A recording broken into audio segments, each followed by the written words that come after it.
മസ്തകത്തിൽ മുറിവേറ്റ് കോടനാട് അഭയാരണ്യത്തിൽ ചികിത്സയിലായിരുന്ന അതിരപ്പള്ളി കാട്ടുകൊമ്പൻ ചെരിഞ്ഞു. ഹൃദയാഘാതമാണ് മരണകാരണമെന്നാണ് പ്രാഥമികമായ നിഗമനം. പോസ്റ്റ്മോർട്ടവും സംസ്കാരവും അഭയാരണ്യത്തിന്റെ ഭാഗമായുള്ള വനപ്രദേശത്ത് വെച്ച് നടക്കും. റിയ ബേബി നമുക്കൊപ്പം ചേരുന്നുണ്ട്. റിയ, വലിയ പ്രതീക്ഷകളുണ്ടായിരുന്നു വനംവകുപ്പിനും ഡോക്ടർ അരുൺ സക്കറേക്കും ടീമിനും.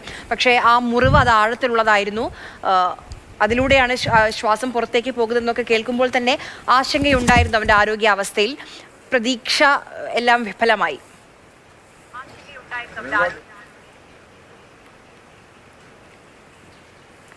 വലിയ പ്രതീക്ഷയോടെയാണ് കൊമ്പൻ്റെ ചികിത്സാ ദൗത്യമായ രണ്ടാം ദൗത്യം മുന്നോട്ട് കൊണ്ടുപോയത്. പക്ഷേ അതൊക്കെ ആ പ്രതീക്ഷകളൊക്കെ അവസാനിപ്പിച്ചുകൊണ്ട് ഇന്ന് ഉച്ചയ്ക്ക് 12 മണിയോടുകൂടിയാണ് കൊമ്പൻ കൂടിനകത്ത് കുഴഞ്ഞു വീണത്.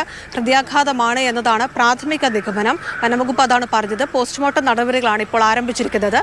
മണ്ണൂത്തിയിൽ നിന്നുള്ള ഡോക്ടർമാരുടെ സംഘം പോസ്റ്റ്മോർട്ടം നടപടികൾക്കായി ഇവിടെ എത്തിയിട്ടുണ്ട്. ഏതാണ്ട് 2.5 മണിക്കൂറോളം ആ നടപടികൾ തുടരുകയും ചെയ്യും. അതിനുശേഷം കോടനാട് അഭയാരണ്യത്തിൽ തന്നെയുള്ളയിടത്തായിരിക്കും ഈ ആനയെ കൊമ്പനെ സംസ്കരിക്കുക. ഇത് വലിയ പ്രതീക്ഷയുണ്ടായിരുന്ന, വെല്ലുവിളികൾ ഉണ്ടായിരുന്നെങ്കിലും അതുപോലെ പ്രതീക്ഷയോടെ കണ്ടൊരു ദൗത്യമാണ്.